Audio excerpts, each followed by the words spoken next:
Siddharth Bansal, Bansal group of industries का CEO. उम्र 28 साल, 6 फीट हाइट, जिम से बनाई हुई बॉडी, बहुत ही आकर्षक सा ऑरा, काली गहरी आंखें, फेस पर सलीके से रखी हुई बियर्ड, इन शॉर्ट पूरी कहर लुक वाला बंदा, बिल्कुल लड़कियों के ड्रीम बॉय जैसा। अमीरी उसकी लुक और एटीट्यूड में साफ झलकती है। बंसल फैमिली का बड़ा बेटा। उसकी फैमिली में उसके मॉम डैड, उसका छोटा भाई आदित्य बंसल और उसका 4 साल का बेटा शौर्य बंसल है। सिद्धार्थ अपनी फैमिली के साथ दिल्ली में रहता है। बहुत बड़ा नाम है उनका दिल्ली में, स्पेशली सिद्धार्थ बंसल का। Most handsome and young businessman है वो, और एलिजिबल बैचलर भी। छोटी उम्र में ही बहुत सक्सेस पाली उसने बिजनेस में, सिर्फ अपनी मेहनत और डेडिकेशन के दम पर। कोई एक बार मिले सिद्धार्थ से तो जिंदगी भर न भूल पाए, ऐसा ऑरा है उसका। सिद्धार्थ के बेटे की स्टोरी के बारे में आपको आगे जाकर पता चलेगा। बंसल फैमिली का बिजनेस सिद्धार्थ ही संभालता है। उसका छोटा भाई आदित्य 25 साल का है, लेकिन वो बिजनेस वगैरह में सीरियस नहीं है। उसे घूमने फिरने का शौक है। वो फॉरेन में जाकर बिजनेस करना चाहता है। सिद्धार्थ शांत भी है और गुस्से वाला भी। बिजनेस का बर्डन सारा उसके ऊपर है, तो इसलिए वो किसी से ज़्यादा बात नहीं कर पाता। अपने बेटे तक को टाइम नहीं दे पाता। वो सबसे ज़्यादा प्यार भी अपने बेटे से ही करता है। शौर्य भी अपने पापा के साथ ज़्यादा खुश रहता है। वो सोता भी अपने पापा के पास ही है। सिद्धार्थ ने अकेले ही उसे बड़ा किया है। इतने छोटे बच्चे को माँ की ज़रूरत है, लेकिन सिद्धार्थ का अभी ऐसा कोई मूड नहीं है कि अब अपने बच्चे की माँ ढूंढता फिरे। उसे पता है कि कोई भी लड़की उसके बच्चे को असली माँ जैसा प्यार नहीं कर सकती, इसलिए वो शादी नहीं करना चाहता। वो नहीं चाहता उसके बेटे को कोई परेशानी हो। वो अकेला ही अपने बच्चे को पाल लेगा। ना ही कभी उसने कोई गर्लफ्रेंड बनाने का सोचा। उसका सारा ध्यान अपने बेटे और बिजनेस पर है। बहुत से रिश्ते आते हैं, लेकिन वो बहुत स्ट्रिक्टली मना कर देता है। सबको लगता है शौर्य को एक माँ की ज़रूरत है, लेकिन सिद्धार्थ का सोचना अलग है। सांझ गुप्ता, 22 साल की सांझ, इंदौर में रहती है। 5 फीट 6 इंच के करीब हाइट, बहुत ही खूबसूरत सी लड़की। नीली नीली आंखें हैं उसकी, दूध सा सफ़ेद रंग, खूबसूरत सी फिगर, तीखे नैन नक्श, गुलाबी होठ, काले लंबे बाल जो लेयर कट में कटवाए हुए हैं, घनी पलके, बस कोई देखे तो बस देखता ही रह जाए। बिल्कुल फुर्सत में बनाई हुई, हर किसी की आंखों में बस जाए ऐसा खूबसूरती और मासूमियत। सांझ की ग्रेजुएशन खत्म हुई है। अब वो पोस्ट ग्रेजुएशन के लिए प्राइवेट से स्टडी कर रही है। उसकी फैमिली में उसके पापा, माँ, भैया और भाभी है। घर की छोटी बेटी है और सबकी लाडली भी। घर में शरारती भी, लेकिन शरारतें वो सिर्फ अपने घर वालों के सामने ही करती है। बाहर वालों के सामने मतलब का ही बोलती है। ज़्यादा नहीं बोलती, बस मतलब का ही बोलती है, और बहुत अच्छा बोलती है। इंग्लिश में मास्टर्स कर रही है। सांझ के डैड का भी इंदौर में अच्छा बिजनेस है। सांझ के पापा और सिद्धार्थ के पापा बचपन के दोस्त है। कॉलेज टाइम से दोनों दोस्त है और 30 से 35 साल हो गए उनकी दोस्ती को। सिद्धार्थ की फैमिली भी पहले इंदौर में रहती थी, लेकिन फिर बिजनेस की वजह से वो दिल्ली सेट हो गए। उस टाइम सिद्धार्थ बहुत छोटा था और सांझ तो तभी पैदा ही हुई होगी। उसके बाद इंदौर ज़्यादा आना जाना नहीं हुआ, लेकिन दोनों दोस्त, दोनों के पापा आपस में मिलते रहते हैं काम के सिलसिले में। लेकिन सिद्धार्थ और सांझ आपस में नहीं मिले कभी। सिद्धार्थ सांझ के पापा से ज़रूर मिला है काफ़ी बार, लेकिन और किसी से नहीं। अब देखना यह है कि कैसे होती है इनकी मुलाकात और कैसी होती है इनके प्यार की शुरुआत। सिद्धार्थ का तो ऑलरेडी एक 4 साल का बच्चा है। क्या सांझ उस चीज़ को एक्सेप्ट कर पाएगी, या सिद्धार्थ अपने बच्चे की माँ के रूप में सांझ को चुनेगा? तो चलिए देखते हैं क्या लेगा ये कहानी मोड़। इंदौर सिटी में एक पोर्च एरिया, यहाँ एक ग्रे कलर का बंगलो था। बहुत खूबसूरत सा घर। दरवाजे पर बहुत फ्लावर पॉट लगे हुए थे। दरवाज़ा खुलते ही बीच में चलने का पत्थर का रास्ता बना हुआ था और साइड में फ्लावर्स लगे हुए थे, और उसके साइड में सारा गार्डन था। एंटर करते ही बड़ा सा हॉल, वाइट कलर के सोफे लगे हुए थे। नीचे 3 रूम थे और ऊपर सीढ़ियाँ चढ़कर 3 रूम थे। कोई बहुत ज़्यादा बड़ा घर नहीं था, लेकिन जितना भी था बहुत खूबसूरत था घर। किचन में 2 लेडीज काम कर रही थी और साथ में एक सर्वेंट खड़ी थी जो हेल्प कर रही थी। जो औरत ने साड़ी पहनी थी, और साथ में एक 27 से 28 साल की लड़की थी जिसने प्लाजो सूट पहना था। किचन से खाने की बहुत अच्छी खुशबू आ रही थी। यह दोनों लेडीज हमारी प्यारी सी सांझ की माँ और भाभी थी। माँ का नाम पूनम था और भाभी का नाम अनु था। पूनम जी समोसे तलते हुए बोली, अनु, बाकी मैं कर लूँगी, तुम सांच को देखो हो गई तैयार या नहीं। अनु बोली, जी माँ। अनु अपने हाथ साफ करके किचन से बाहर आ गई। बाहर हॉल में आई तो उसके ससुर जी संजीव जी अंदर आ रहे थे। अनु को देखकर संजीव जी बोले, अनु बेटा, वो लोग बस 10 मिनट में आ जाएंगे, खाना तैयार है ना। और सांच? अनु मुस्कुराकर बोली, जी पापा, खाना तैयार है, बस मैं सांच के पास ही जा रही हूँ। संजीव जी बोले, और राघव, अनु का पति, वो कहाँ है? अनु, पापा वो भी बस अभी ऊपर गए हैं तैयार होने, मैं भेजती हूँ उनको। संजीव जी, ठीक है। अनु जल्दी से ऊपर चली गई। सबसे पहले वो अपने कमरे में गई तो देखा 29 से 30 साल का एक लड़का शीशे के सामने तैयार हो रहा था। यह सांच का बड़ा भाई और अनु का पति राघव गुप्ता है। अच्छी खासी पर्सनैलिटी थी बंदे की। अनु भी बहुत प्यारी और क्यूट सी थी। दोनों की 2 साल पहले लव मैरिज हुई थी।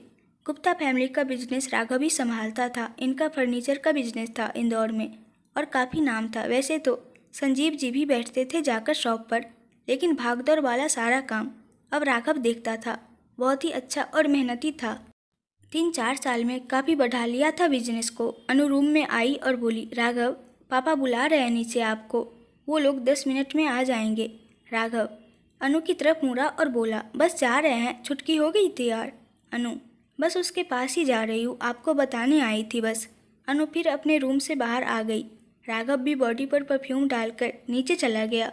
अनु अपने रूम से निकलकर एक रूम छोड़कर कॉर्नर में सांच के रूम में चली गई।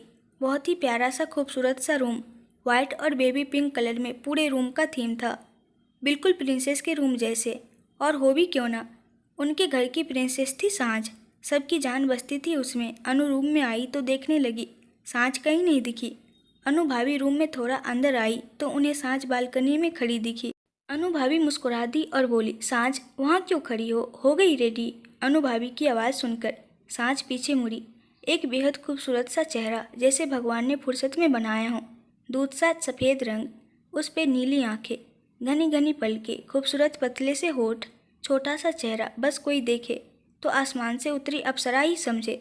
लड़के तो लड़के, लड़कियों की आंखें रुक जाए कुछ देर के लिए तो। 22 साल की उम्र है लेकिन दिखने में मासूम सी लगती है। खूबसूरत सी फिगर, वाइट कलर का फ्रॉक सूट पहना हुआ, अपने बालों को खुला रखा हुआ था, पैरों में हाई हील्स, चेहरे पर थोड़ा सा मेकअप, क्या भला की खूबसूरत लग रही थी वो। अनु भाभी ने सांच को देखा तो मुस्कुराते हुए उसके पास आई और अपनी आंखों से काजल निकालकर सांच के कान के पीछे काला टीका लगा दिया और बोली, बहुत प्यारी लग रही हो छुटकी। सांच के चेहरे पर हल्की सी स्माइल आ गई। मुस्कुराते ही उसकी दोनों गालों पर डिम्पल पड़ गए। बहुत खूबसूरत स्माइल थी उसकी। सांच ने मुस्कुराकर कहा, थैंक यू भाभी, सब ठीक है ना, कुछ ज़्यादा तो नहीं किया हमने? अनु भाभी मुस्कुरा दी और बोली, कुछ ज़्यादा नहीं किया, बहुत प्यारी लग रही हो। आज जब लड़के वाले तुम्हें देखेंगे ना, बस देखते ही रह जाएंगे, और तुम्हारे होने वाले पति का क्या हाल होगा तो देखकर ही पता चलेगा। अनु की बात सुनकर सांच ने मुस्कुराकर नज़रें झुका ली और बोली, भाभी हम पहले ही बहुत नर्वस है, प्लीज़ आप और नर्वस मत कीजिए। हम क्या बात करेंगे किसी से, हमें बहुत डर लग रहा है। अनु घबरा रही थी, पहली बार वो ऐसा कुछ फेस कर रही थी। आज उसे लड़के वाले देखने आ रहे थे, बहुत घबराहट हो रही थी उसे ऐसे मौके पर। वैसे हर एक लड़की नर्वस होती है। इतना डर तो लड़कियों को एग्ज़ाम रिजल्ट में नहीं लगता, जितना तब लगता है जब लड़के वाले देखने आते हैं उसे। सारा कॉन्फिडेंट धरा का धरा रह जाता है। अनु सांच का हाथ पकड़कर उसे रूम में लेकर आ गई और बेड पर बैठा दिया और खुद भी उसके सामने बैठ गई। सांच का दिल बहुत धक धक कर रहा था। अनु ने बड़े प्यार से कहा, सांच डरने की क्या ज़रूरत है, वनराज अंकल और जानवी आंटी से तो तुम मिल चुकी हो, हमारे घर में भी कितनी बार आए हैं, पापा के इतने अच्छे दोस्त हैं वनराज अंकल। सांच अनु भाभी को देखने लगी। उसके दिल की स्पीड बहुत बढ़ी हुई थी। सांच ने धीरे से कहा, भाभी आंटी अंकल से हम मिले, लेकिन उनसे हम पहली बार मिल रहे हैं, हम क्या कहेंगे? अनु मुस्कुरा दी और बोली, कुछ नहीं, वो जो भी पूछे तुम जवाब दे देना। अरेंज मैरिज में लड़कियों से ज़्यादा लड़के सवाल करते हैं। सांच चुप हो गई और सोचने लगी। उसका दिल ही जानता है वो क्या फील कर रही थी। उसके पापा और वनराज ने उसका रिश्ता तय किया। सांच ने हाँ कर दिया था। वनराज जी जब भी आते थे सांच को बहुत प्यार से मिलते थे। सांच ज़्यादा तो नहीं बोलती, लेकिन उन्हें वनराज अंकल के सामने अपने पापा वाली फीलिंग ही आती थी। अपने पापा और वनराज अंकल का मान रखते हुए उसने बिना कुछ पूछे, बिना कुछ जाने रिश्ते के लिए हाँ बोल दिया। लड़के की फोटो तक नहीं देखी थी उसने, बस इतना पता था वनराज अंकल का बेटा है। वही नीचे 2 कार संजीव जी के घर में एंटर हुई। दोनों मर्सिडीज थी। कार की आवाज़ सुनकर संजीव जी, पूनम जी और राघव जल्दी से बाहर उनको वेलकम करने गए। वैसे तो बहुत बार आ चुके थे, लेकिन आज बात अलग थी। आज वो रिश्ते की बात करने आ रहे थे और लड़की वाले होने के नाते आदर सम्मान करना उनका फर्ज था। वो तीनों मुस्कुराते हुए बाहर आए। कार से 2 लेडीज, 2 जेंट्स, 2 यंग लड़के और 1 लड़की निकली। पूनम जी मुस्कुराकर लेडीज की तरफ चली गई। यह जानवी बंसल थी और साथ में जानवी जी की बहन थी। पूनम जी ने हाथ जोड़कर मुस्कुराते हुए कहा, नमस्ते जानवी भाभी। जानवी जी आकर पूनम जी के गले मिली और मुस्कुराकर बोली, पूनम भाभी कैसी है आप? पूनम जी मुस्कुराकर, हम ठीक है, आप सब कैसे हैं? जानवी जी, बहुत अच्छे हैं, यह हमारी बहन अवनी। पूनम जी उनके सामने भी हाथ जोड़ दिए।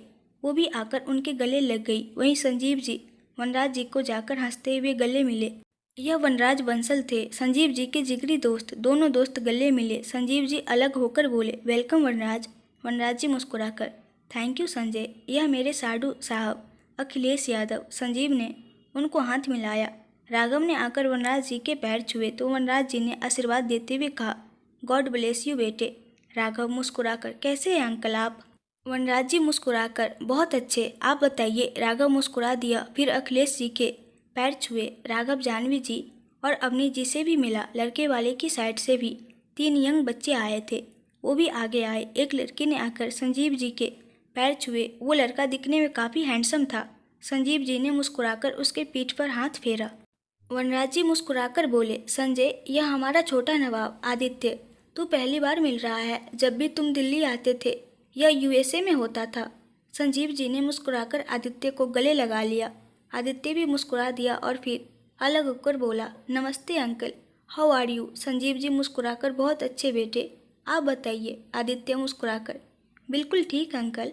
वनराज ने दूसरे बच्चों से मिलवाते हुए कहा, संजय, यह आदित्य की मासी के बच्चे, वो अखिलेश जी का बेटा साहिल और उनकी बेटी सारा।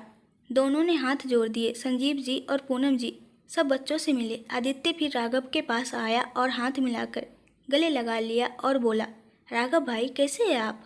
राघव मुस्कुराते हुए, ऑल गुड, बहुत सालों बाद देख रहा हूँ, जब छोटा था साथ में खेलते थे। आदित्य मुस्कुराते हुए, yes, very long time, I also miss those days. Raghav इधर उधर देखते हुए, सिड नहीं आया? आदित्य, नहीं भाई, सिड भाई काम में बिजी थे तो वो नहीं आए। राघव ने हाँ में सर हिला दिया। सब घर के अंदर आ गए और सोफे पर बैठ गए। पूनम जी सर्वेंट की हेल्प से सबको पानी और जूस वगैरह सर्व करने लगे तो वनराज जी बोले, पूनम भाभी आप बैठिए, यहाँ फॉर्मेलिटीज मत कीजिए, हमारा अपना ही घर है, हम कौन सा पहली बार आए हैं। पूनम जी मुस्कुरा दी। जानवी जी ने कहा तो पूनम जी उनके पास बैठ गई। आदित्य जूस पीते हुए इधर उधर देख रहा था। सारा और साहिल आदित्य के पास बैठे थे। साहिल आदित्य के कान के पास आकर बोला, आदित्य भाई, आपके ससुराल वाले तो बहुत अच्छे हैं, अब देखते हैं भाभी कैसी होगी। आदित्य उससे बोला, खूबसूरत तो बहुत है। साहिल बोला, मिले हो आप भाभी से पहले? आदित्य जूस पीते हुए, नहीं, बस फोटो देखी है, फोटो देखते ही प्यार हो गया। जितनी भी गर्लफ्रेंड्स रही, सांझ की खूबसूरती के सामने सब फीकी पड़ गई। साहिल बोला, भाई धोखा मत खा लेना, आजकल फ़ोटो पर यकीन नहीं करना चाहिए, लड़कियां बिना फिल्टर के फ़ोटो नहीं खींचती। आदित्य साहिल को घूरने लगा। साहिल को हंसी आ गई। सब आपस में बातें कर रहे थे कि जानवी जी बोली, पूनम भाभी सांझ कहाँ है, उसे भी बुला लीजिए। पूनम जी मुस्कुराकर हाँ में सर हिला दिया और उठकर सांझ के रूम की तरफ चली गई। आदित्य की नज़रें ऊपर की तरफ जा रही थी। सांझ को देखने के लिए वो डेस्परेट था। ऊपर सांझ की हालत बुरी हो रही थी। दिल तो बाहर आने को हो रहा था। उसे भी पता चल गया था कि नीचे सब आ चुके थे। अब थोड़ी देर में वो सबको फेस करने वाली है, स्पेशली अपने होने वाले पति को। पूनम जी सांझ के रूम में आई। सांझ बेड पर बैठी हुई थी। दरवाज़ा खुलने की आवाज़ से वो दरवाजे को देखने लगी। सामने पूनम जी खड़ी थी। पूनम जी ने जब सांझ को देखा तो थोड़ी सी इमोशनल हो गई, लेकिन फिर खुद की इमोशंस पर कंट्रोल करके वो सांझ की तरफ आई। सांझ और अनु भी बेड से उठकर खड़ी हो गई। पूनम जी मुस्कुराकर सांझ के पास आई और उसकी नज़र उतारते हुए बोली, बहुत प्यारी लग रही है मेरी बच्ची। सांझ मुस्कुरा दी और बोली, थैंक यू माँ। पूनम जी ने कहा, अनु, सांझ को लेकर नीचे आ जाना, सब आ गए हैं नीचे। सांझ ने नीचे जाने की बात सुनी तो दिल वही थम गया। उसे बहुत डर लग रहा था, पता नहीं क्यों, लेकिन उसकी हिम्मत ही नहीं हो रही थी नीचे जाने की। पूनम जी सांझ के सर पर हाथ फेर कर फिर रूम से चली गई। अनु ने सांझ का चेहरा देखा तो हंसती और बोली, सांझ डरो मत, कुछ नहीं होगा। सांझ मासूम सा शक्ल बनाकर, भाभी हमारी हालत खराब हो रही है। अनु हंसने लगी। सांझ भी हल्का सा हंसती, बेचारी अपनी नर्वसनेस छुपा रही थी। अनु ने सांझ का दुपट्टा वगैरह सेट किया, फिर उसे लेकर रूम से बाहर आ गई। सांझ ने अपनी हाथों की उंगलियां क्रॉस कर ली। नीचे पूनम जी भी आकर बैठ गई। सब आपस में बातें कर रहे थे, बस आदित्य था जिसकी नज़र बार बार ऊपर जा रही थी। तभी उसकी नज़रों का इंतजार खत्म हुआ और सांझ नज़र झुकाए हुए नीचे आ गई। आदित्य ने सांझ को देखा तो बस देखता ही रह गया। उसकी आंखें सांझ को नीचे से लेकर ऊपर तक निहारने लगी। फोटोज से भी ज़्यादा खूबसूरत लग रही थी वो। साहिल ने भी देखा तो देखने लगा, फिर आदित्य के कान के पास आकर बोला, oh my God Aditya bro, क्या किस्मत पाई है, भाभी तो आसमान से उतरी पड़ी है। आदित्य सेंस में आया। साहिल की बात सुनकर फिर उसे हल्का सा घूर कर बोला, भाभी है तेरी, अपना फ्लर्ट अपने पास रख। साहित्य हंसते हुए, सॉरी भाई, मैं बस तारीफ कर रहा था, भाभी तो माँ समान होती है। आदित्य ने साहिल से नज़रें हटा ली और वापस सांझ को देखने लगा। बाकी सब भी सांझ को देखने लगे। सबके चेहरे पर स्माइल आ गई। नीचे आकर सांझ ने आदित्य के मॉम डैड के पैर छुए, पर उन्होंने बीच में रोक दिया। जानवी जी गले लगाकर बोली, बहुत प्यारी लग रही हो। सांझ नज़रें उठाकर जानवी जी को देखा और मुस्कुरा दी। आदित्य तो बस सांझ को ही ताड़े जा रहा था। सांझ आदित्य के मासी मौसा जी से भी मिली, अनु भी सबसे मिली, फिर किचन में जाकर चाय लेने चली गई। जानवी जी ने सांझ को अपने पास बैठा लिया। सांझ ने नज़रें नीचे ही रखी। अभी तक आदित्य पर उसकी नज़र नहीं गई थी। सांझ की खूबसूरती देखकर तो आदित्य बावरा सा ही हो गया। यह बंसल फैमिली का छोटा बेटा आदित्य बंसल था। आदित्य से बड़ा उसका भाई था सिद्धार्थ बंसल, जो यहाँ नहीं आया था। सांझ के रिश्ते की बात आदित्य बंसल के साथ चल रही थी। आदित्य बहुत सालों से यूएसए में रह रहा था। अभी 10 दिन पहले ही वो इंडिया आया था शादी करके। वो वापस यूएसए चला जाता सांझ को लेकर। उसे यूएसए में ही सेटल होना था। सांझ के रिश्ते की बात पहले वनराज जी के बड़े बेटे सिद्धार्थ से की गई थी। वनराज जी और संजीव जी चाहते थे सांझ और सिद्धार्थ का रिश्ता हो। सांझ ने दोनों भाइयों को नहीं देखा था। उसने तो बस वनराज अंकल और अपने पापा का मान रखने के लिए रिश्ते को हाँ कर दिया था। लेकिन सिद्धार्थ ने बिना सांझ की फ़ोटो देखे, बिना उससे मिले ही घर वालों को सीधे ही शादी के लिए मना कर दिया था। वो शादी करना ही नहीं चाहता था। अब सिद्धार्थ अपने 4.5 साल के बेटे शौर्य के साथ खुश था। वो अपने बच्चे के लिए सौतेली माँ नहीं चाहता था, इसलिए वो कभी किसी लड़की से मिलने के लिए भी तैयार नहीं हुआ। लेकिन वनराज जी और जानवी जी सांझ को अपने घर की बहू बनाना चाहते थे। वो सांझ को बहुत अच्छी तरह जानते थे। सांझ बहुत ही शांत और समझदार लड़की थी और पढ़ी लिखी भी थी। संजीव जी वनराज जी के भाइयों जैसे दोस्त थे। दोनों अपनी दोस्ती को रिश्तेदारी में बदलना चाहते थे। सिद्धार्थ ने बिना सांझ को देखे और मिले ही मना कर दिया, लेकिन फिर आदित्य को फ़ोटो दिखाई गई। वैसे तो आदित्य का भी मूड नहीं था अभी शादी करने का। 25 साल का था वो।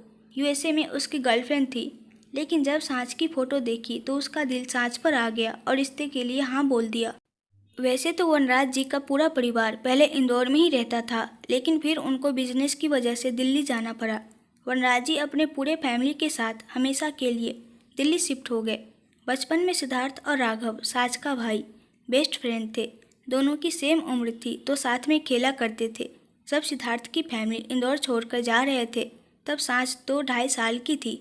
उसके बाद वनराज जी और संजीव जी तो आपस में मिलते रहे, लेकिन उनके बच्चों का टच खत्म हो गया आपस में। सब पढ़ाई और बिजनेस में बिजी हो गए। अभी 2-3 साल पहले राघव सिद्धार्थ से मिला था एक बिजनेस पार्टी में। तब से सिद्धार्थ और राघव थोड़ा टच में थे। आदित्य तो पिछले 6 सालों से यूएस में रह रहा है। 1-2 साल बाद छुट्टी पर आता है। इंडिया में सेटल होने का उसका कोई इरादा नहीं है। सांझ जानवी जी के पास बैठी थी। अनु भाभी सर्वेंट की हेल्प से सबके लिए चाय नाश्ता ले आई।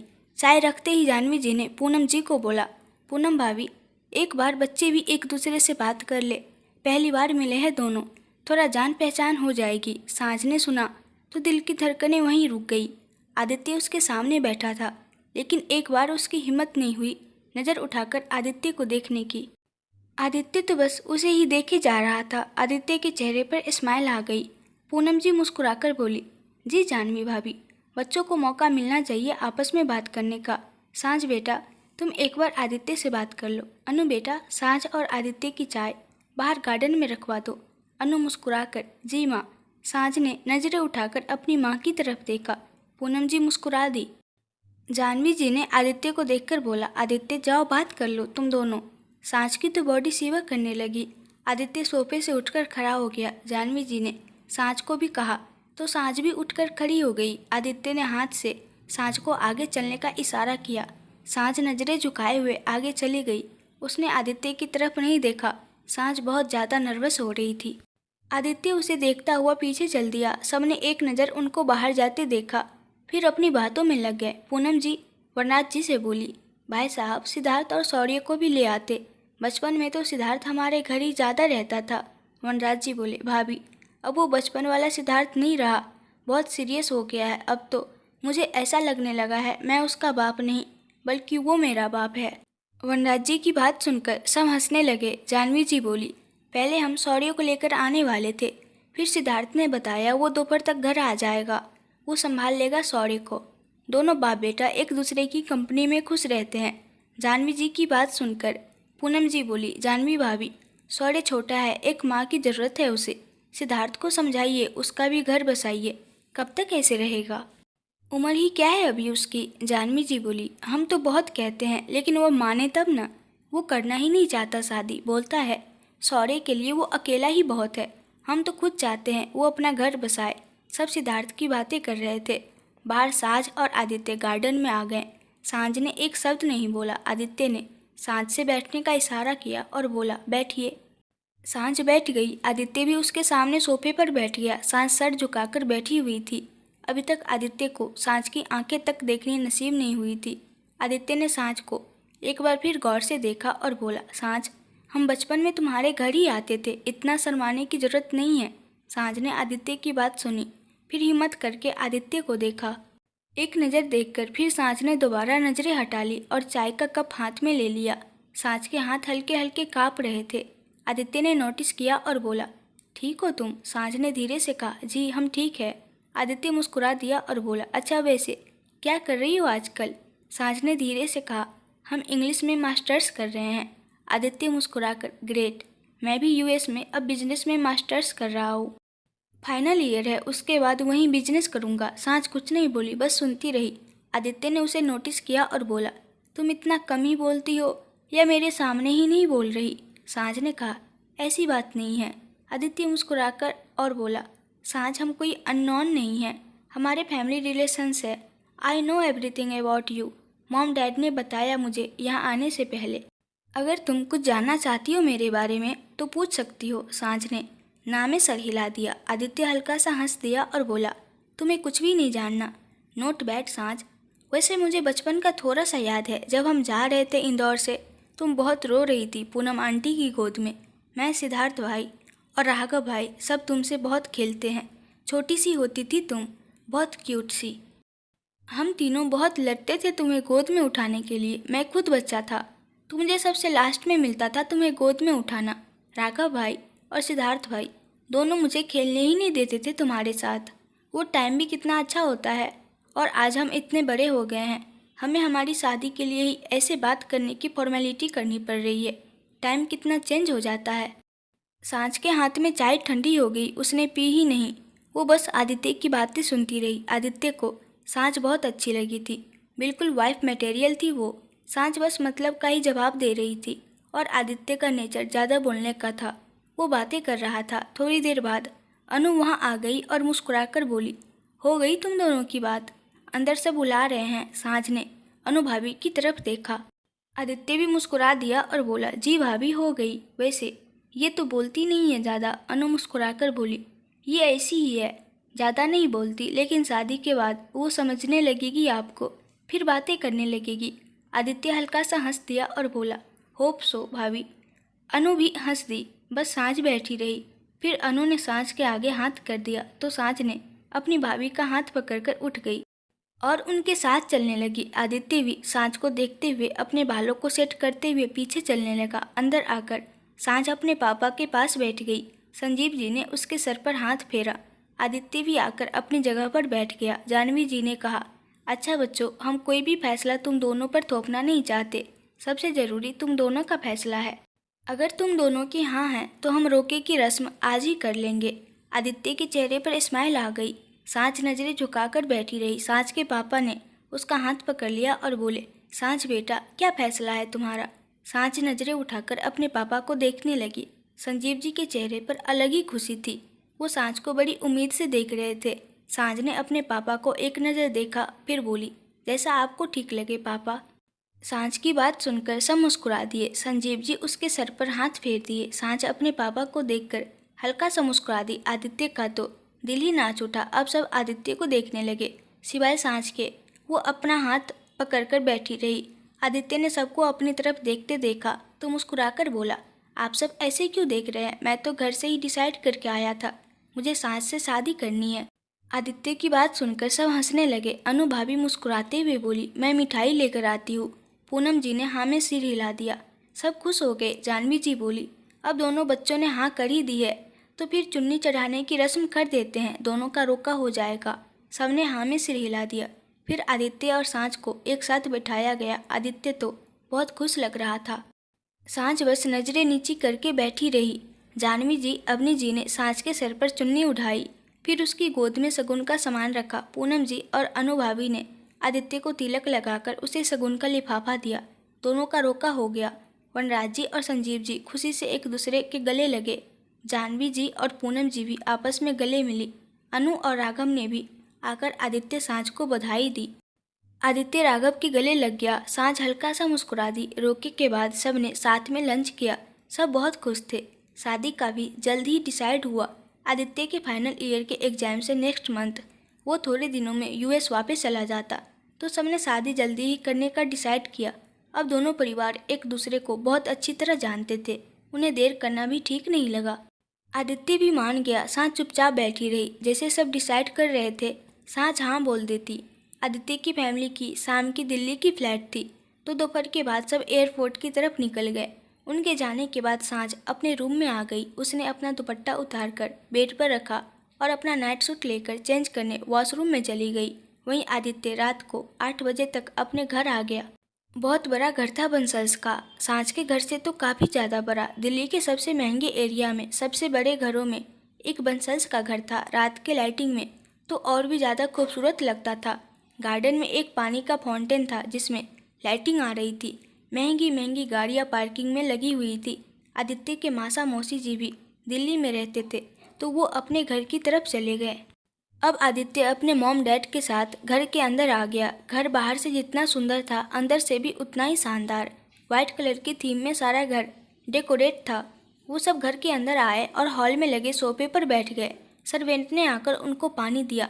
जाह्नवी जी बोली, सिट की कार तो बाहर है, वो घर पर ही है। आदित्य खुश होकर, मैं सिट भाई को बताकर आता हूँ।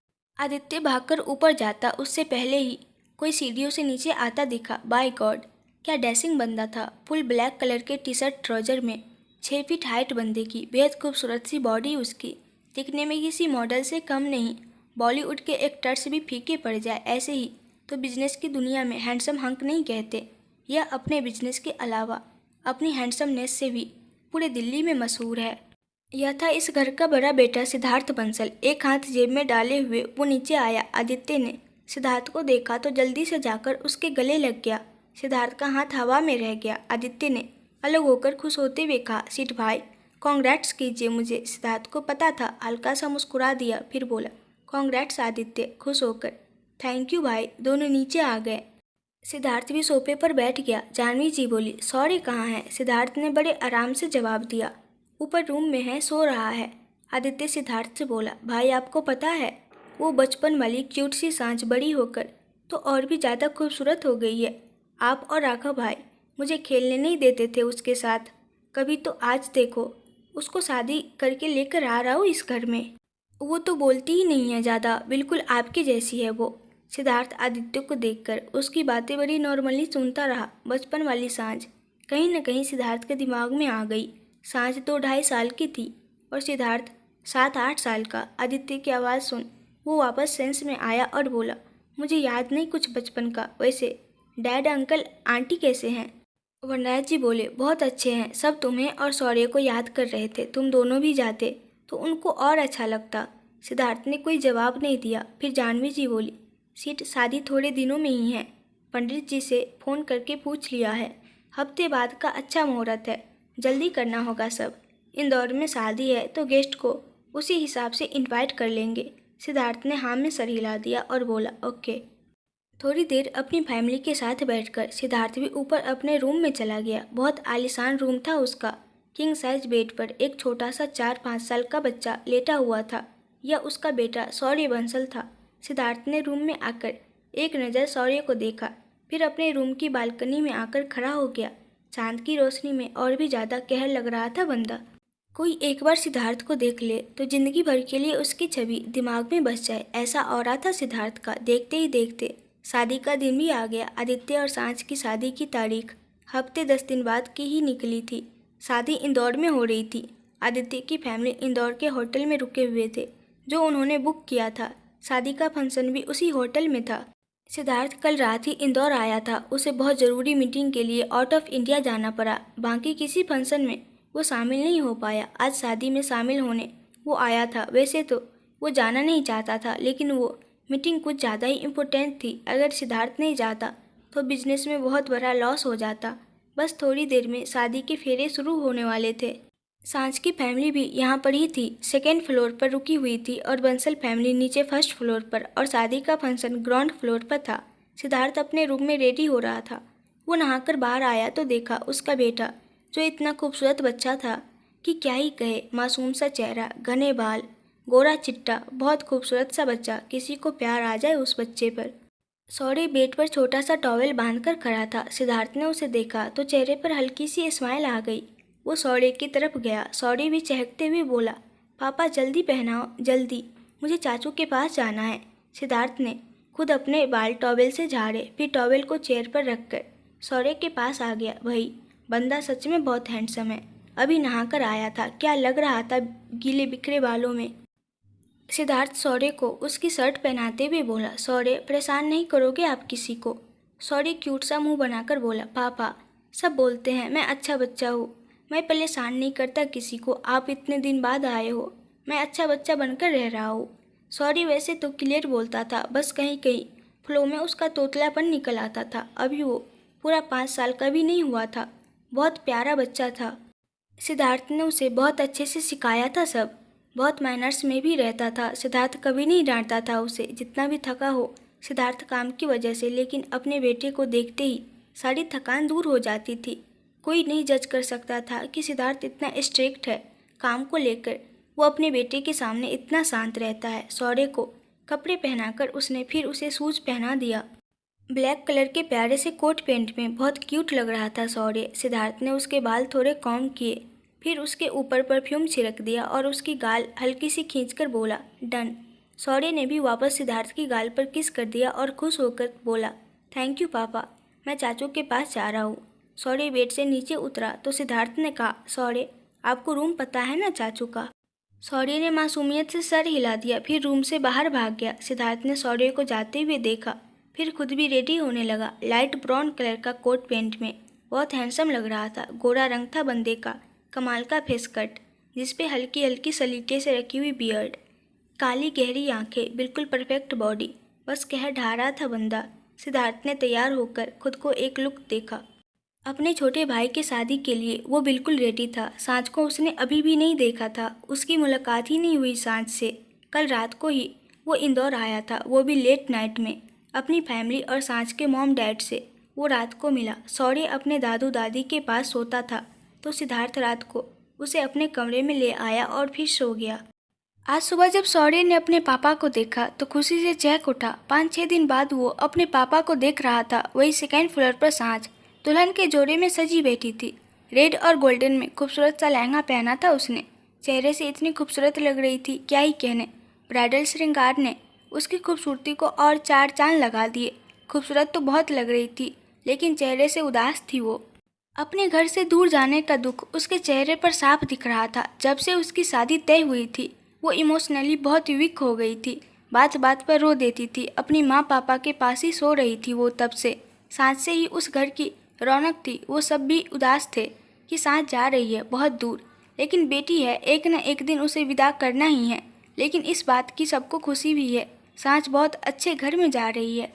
जितना प्यार उसे यहाँ मिला उतना ही प्यार उसे उसके ससुराल में मिलेगा। वनराज जी और जाह्नवी जी अपनी बेटी की तरह प्यार करेंगे सांझ से। सांझ तैयार होकर बैठी थी कि उसके भाई राघव और अनु भाभी अंदर आए। वो दोनों भी बहुत प्यारे लग रहे थे। अनु भाभी ने ब्लैक कलर का बहुत खूबसूरत लहंगा डाला था और राघव ने ब्लैक पैंट सूट। सांझ को दुल्हन के रूप में देखकर राघव इमोशनल हो गया।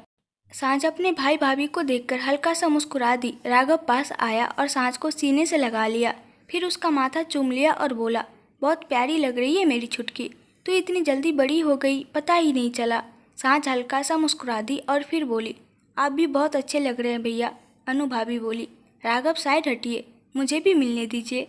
राघव और सांझ ने एक दूसरे को देखा, फिर हल्के से मुस्कुरा दिए। राघव साइड हो गया। अनु आकर सांझ के गले मिली, फिर उसकी नज़र उतार कर बोली, इतनी खूबसूरत दुल्हन मैंने कभी नहीं देखी। सांझ की नीली आंखें हल्की सी भीग गई। अनु ने देखा तो बोली, सांझ अभी मत रोना, इतना अच्छा मेकअप खराब हो जाएगा। सांझ ने खुद के इमोशंस रोक के फिर हल्का सा हाँ में सर हिला दिया।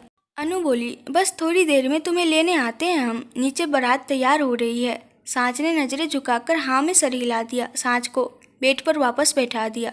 एक मेकअप आर्टिस्ट सांझ के पास ही थी। अनु और राघव उसका ख्याल रखने का बोलकर दोनों वहाँ से चले गए। शादी में बहुत सी तैयारियाँ करनी होती है। राघव और अनु अपने मॉम डैड को ढूंढने लगे, वो कहीं नहीं थे। फिर उन्हें लगा वो नीचे मैरिज हॉल में तैयारी देख रहे होंगे, तो वो दोनों भी नीचे चले गए। उधर फर्स्ट फ्लोर पर यहाँ लड़के वाले ठहरे हुए थे। वहाँ आदित्य के रूम में सब जमा हुए थे। आदित्य के मॉम डैड, सांझ के माँ पापा, 2-4 रिश्तेदार और साथ में सिद्धार्थ भी वहीं था। पूनम जी और जाह्नवी जी रो रही थी। वनराज जी खुद सर झुकाए बैठे हुए थे और संजीव जी बेचारे लाचार से खड़े थे। रिश्तेदार सबको संभाल रहे थे। सिद्धार्थ गुस्से से बौखलाया हुआ था।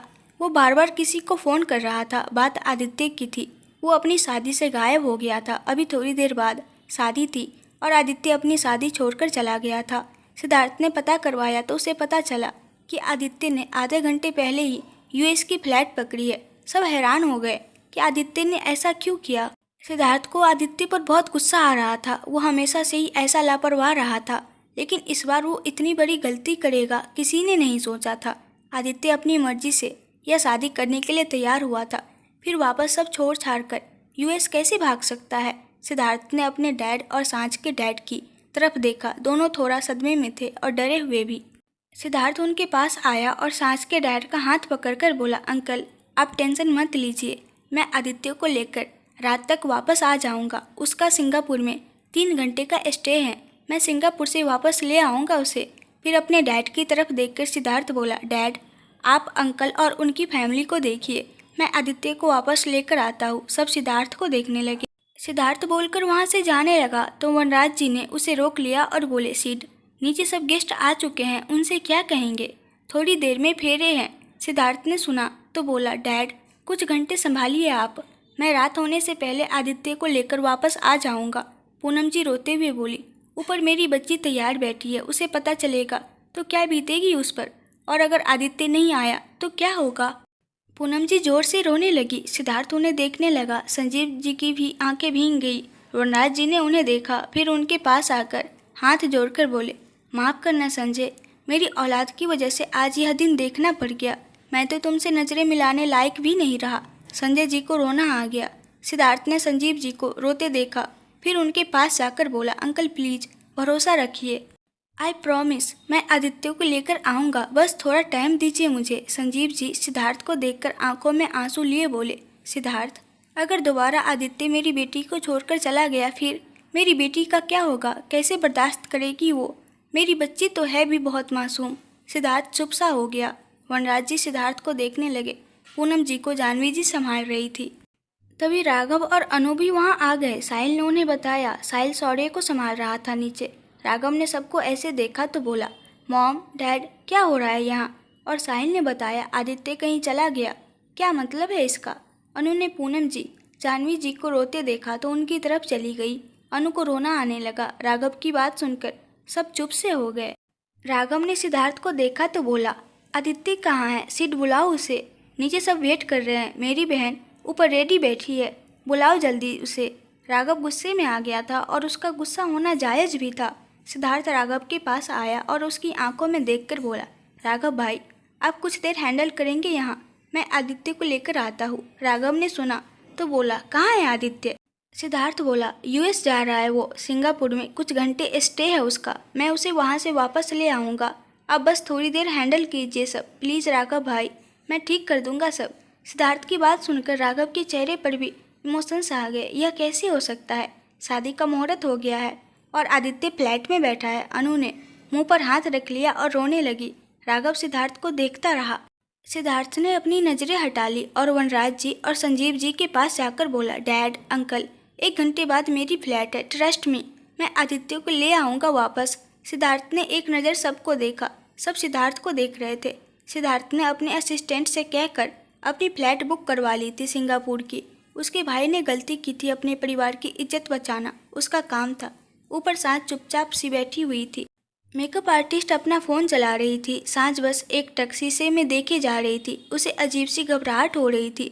मन बहुत बेचैन था उसका। आधा पौन घंटा हो गया, कोई उसे लेने नहीं आया। वो बस चुपचाप सी बैठी रही। फिर काफ़ी देर बाद उसके रूम का दरवाज़ा खुला तो अनु और पूनम जी रूम में आई। पूनम जी की आंखें भर आई सांझ को देखकर। अनु ने उन्हें शांत रहने को कहा। पूनम जी ने सर हिला दिया। उनके पीछे ही राघव और संजीव जी आ गए। अपनी पूरी फैमिली को देखकर सांझ इमोशनल सा होने लगी। सांझ को ऐसे दुल्हन के रूप में सजे देखकर चारों इमोशनल हो गए। जो भी हुआ था वो कैसे अपनी बेटी को बताएंगे। राघव ने संजीव जी की तरफ देखा। संजीव जी ने किसी तरह अपने इमोशंस रोके और सांझ के पास आ गए। सांझ ने अपने पापा को अपनी तरफ आते देखा तो सांझ भी उनकी तरफ आ गई और धीरे से उनके सीने से लग गई और बोली, पापा आप अब आ रहे हैं हमें देखने, हम कब से आपका और माँ का वेट कर रहे थे। संजीव जी की आंखों में आंसू आने लगी। पूनम जी भी रो दी। राघव ने अपने सीने से लगा लिया अपनी माँ को। संजीव जी ने अपने आंसू रोके और सांझ को खुद से दूर करके उसका चेहरा हाथों में भरकर बोले, सांझ आप हमसे कितना प्यार करती है। सांझ ने संजीव जी की बात सुनी तो मासूमियत से बोली, हम सबसे ज़्यादा प्यार आपसे करते हैं। संजीव जी मुस्कुरा दिए, फिर उसके सर पर हाथ फेर कर बोले, तो फिर आप अपने पापा की एक बात मानेंगी। आप इतना समझ लीजिए, हम आपका कभी बुरा नहीं चाहेंगे। सांझ सबको देखने लगी। सब बहुत इमोशनल होकर सांझ को देख रहे थे। सांझ को अजीब लगने लगा। वो संजीव जी से बोली, हम जानते हैं पापा, आपसे ज़्यादा अच्छा हमारा कोई नहीं सोचेगा। आप ऐसे क्यों पूछ रहे, कुछ हुआ है क्या? संजीव जी रोने को हो गए, लेकिन फिर बड़ी मुश्किल से खुद को संभाल कर बोले, सांझ आप वादा कीजिए हमसे, आप कोई सवाल नहीं करेंगी। जो भी हो रहा है आप उसे स्वीकार करेंगी। हम यकीन दिलाते हैं आपको, आपकी आने वाली ज़िंदगी का सबसे अच्छा फैसला होगा यह। आप इस शादी को पूरे मन से अपनाएंगी। सांझ ने सुना तो उसकी आंखें भरने लगी। उसे लगा उसके पापा इमोशनल हो रहे हैं उसकी शादी को लेकर। सांझ ने अपने पापा का हाथ पकड़ा और उनकी आंखों में देखते हुए इमोशनल होकर बोली, हम वादा करते हैं पापा, इस शादी को हम मरते दम तक निभाएंगे। हम कभी कोई सवाल नहीं करेंगे आपसे। हम जानते हैं आप जो भी करोगे हमारे लिए वो सबसे बेस्ट होगा। आप चिंता मत कीजिए, हम पूरी कोशिश करेंगे हमारी वजह से किसी को कोई परेशानी ना हो।